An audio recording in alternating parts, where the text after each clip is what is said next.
नमस्कार, प्रभात साक्षी news network पर आप सभी का स्वागत है। भारत की कूटनीति इस समय 3 अलग अलग राजधानियों में एक साथ अपनी बिसात बिछा रही है।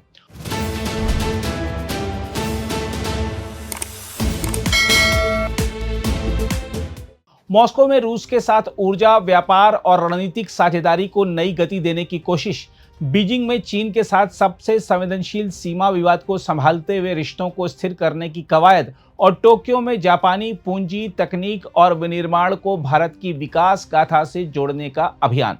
विदेश मंत्री एस जयशंकर, राष्ट्रीय सुरक्षा सलाहकार अजीत डोभाल और वाणिज्य मंत्री पीयूष गोयल की ये यात्राएं बदलती वैश्विक व्यवस्था में भारत की बहुस्तरीय रणनीति की 3 परस्पर जुड़ी हुई चालें हैं।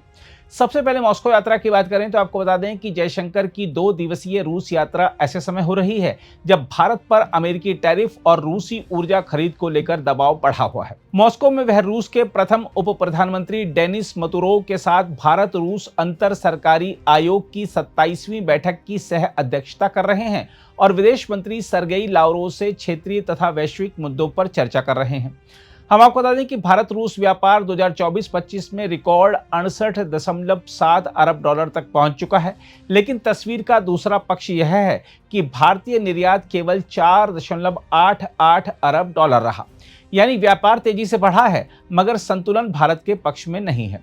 इसलिए नई दिल्ली अब केवल रूसी तेल खरीदने वाले साझेदार की भूमिका से आगे बढ़कर बाजार पहुंच, निवेश, भुगतान व्यवस्था, लॉजिस्टिक्स और कनेक्टिविटी के सवालों को केंद्र में ला रही है। भारत और रूस ने 2030 तक द्विपक्षीय व्यापार को 100 अरब डॉलर तक पहुंचाने का लक्ष्य रखा है। इसके लिए international north south transport corridor, northern sea route और चेन्नई व्लादिवोस्तोक कॉरिडोर जैसे विकल्पों का महत्व बढ़ जाता है। यह रणनीति दर्शाती है कि भू राजनीतिक दबाव के बावजूद भारत अपने पुराने परखे हुए रणनीतिक साझेदार के साथ ऊर्जा, रक्षा, व्यापार और संपर्क के विकल्प खुले रखना चाहता है। यह यात्रा राष्ट्रपति व्लादिमीर पुतिन की अगले महीने संभावित भारत यात्रा से पहले भी हो रही है, जिससे इसकी राजनीतिक अहमियत और बढ़ जाती है। उधर मॉस्को में भारत साझेदारी को मजबूत कर रहा है तो बीजिंग में उसकी प्राथमिकता सीमा विवाद जैसे संवेदनशील मुद्दों को सुलझाने में लगी हुई है। राष्ट्रीय सुरक्षा सलाहकार अजीत डोभाल 25वें भारत चीन विशेष प्रतिनिधि संवाद के लिए चीन के दौरे पर हैं, जहां उनकी मुलाकात चीन के विदेश मंत्री वांग यी से होनी है। हम आपको याद दिला दें कि साल 2003 में शुरू किया गया यह तंत्र लगभग 3488 किलोमीटर लंबे सीमा विवाद के राजनीतिक समाधान के लिए बनाया गया था। 25 दौर की बातचीत के बावजूद अंतिम समाधान दूर है, लेकिन दोनों देश इसे तनाव नियंत्रित करने और संवाद बनाए रखने का महत्वपूर्ण माध्यम मानते हैं। खासकर 2020 के बाद सीमा पर पैदा हुई गंभीर स्थिति ने यह स्पष्ट कर दिया था कि भारत चीन संबंधों का भविष्य केवल व्यापार या राजनीतिक संपर्क से तय नहीं होगा। जयशंकर का संदेश भी इसी रणनीतिक सोच को रेखांकित करता है, यानी सीमा पर शांति और स्थिरता अच्छे संबंधों की पूर्व शर्त है। देखा जाए तो डोभाल की यात्रा ऐसे समय हो रही है जब दोनों पक्ष तनाव कम करने और संबंधों को सामान्य बनाने के लिए कुछ कदम उठा रहे हैं, लेकिन सीमा का प्रश्न अब भी निर्णायक है। बातचीत का उद्देश्य केवल विवाद को प्रबंधित करना नहीं, बल्कि उस राजनीतिक जगह को तैयार करना भी है जिसमें भारत और चीन के शीर्ष नेतृत्व के बीच आगे संवाद संभव हो सके। साथ ही डोभाल की यात्रा भी ऐसे समय हो रही है जब चीन के राष्ट्रपति शी जिनपिंग का अगले महीने भारत का दौरा लगभग तय माना जा रहा है। इसके अलावा तीसरा मोर्चा टोक्यो में खुलता है, जहां पीयूष गोयल 200 सदस्यीय कारोबारी प्रतिनिधिमंडल के साथ जापान पहुंचे हैं। यह प्रतिनिधिमंडल टोक्यो, नागोया और ओसाका में सरकारों और उद्योग जगत के साथ बैठकों के जरिए निवेश, व्यापार और तकनीकी सहयोग को नई दिशा देने की कोशिश करेगा। हम आपको बता दें कि भारत की नज़र केवल अधिक जापानी निवेश पर नहीं है, लक्ष्य कहीं बड़ा है। लक्ष्य यह है कि जापानी कंपनियां भारत में केवल बेचे नहीं, बल्कि निर्माण करें, डिजाइन करें, नई तकनीक विकसित करें और भारत को वैश्विक निर्यात केंद्र के रूप में इस्तेमाल करें। सेमीकंडक्टर, एआई, उन्नत विनिर्माण और नई प्रौद्योगिकियां इस अभियान के प्रमुख क्षेत्र हैं।